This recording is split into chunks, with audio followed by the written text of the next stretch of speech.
despite the fact that I felt the magical element was pointless and that there wasn't really any spark in the romantic aspect, I actually quite enjoyed saying yes to Christmas. This is a Christmas film from 2021, directed by Graeme Campbell, written by Dion, and stars Erika Prevost and Romaine Waite as June and Blake. And when I say there's no romantic spark, I don't mean that the acting is bad or there's no on screen chemistry. I just mean the narrative didn't really lend itself to that many opportunities for will they, won't they's. Because it was a Christmas rom com, I kind of knew that this was a theme they were dealing with, but there wasn't really that, ooh, look, they're getting closer. Is this where they'll realise they have feelings for each other? None of that really developed very well within the narrative. And the magical element is really pointless, and I think they didn't lean into it enough for it to be important or well developed. Basically, because of something that a game the protagonists were playing, and a wish that Blake makes, June can only say yes to Christmas things, which I think is a really great concept, but I feel like it was underplayed, and it could have just worked as well with her feeling the pressure of not being able to say no, and then saying yes and making all of these commitments, because also the magical element only dictated that she could only say yes. She didn't actually have to follow through with the commitments.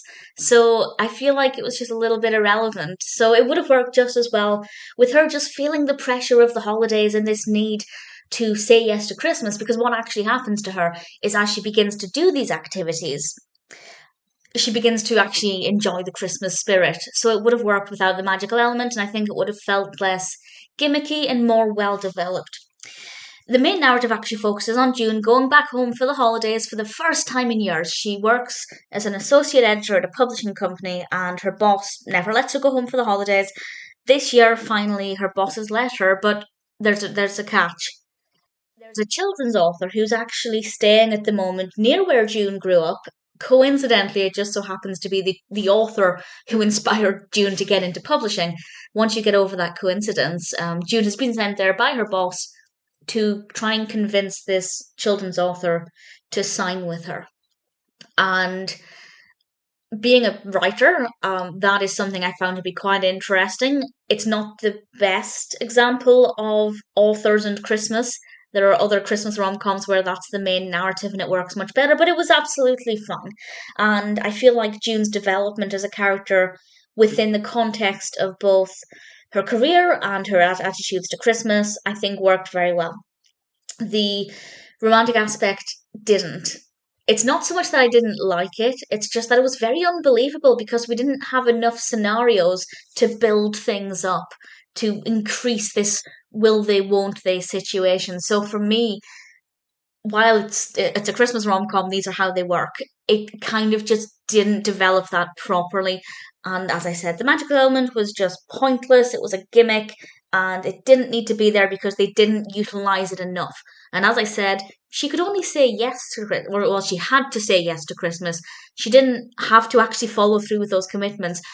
But in the film's defense, I did very quickly get the impression of June that she was very true to her word, and if she was forced to say yes, she would follow through. I believed that about her. But at the same time, if she really felt like things were overwhelming her, she could have just not turned up. So despite these negatives, I would recommend it. Maybe they're not negatives, more room for improvement, because I ultimately enjoyed it. I thought the protagonists were both really likable. June and Blake were both likable characters. I just feel like their story together wasn't as well written as it could have been. They just felt like friends through most of it. I never saw this spark. I never saw any opportunity for this to develop or for June's thoughts about Blake to change. None of that was presented. So that was a bit of a disappointment.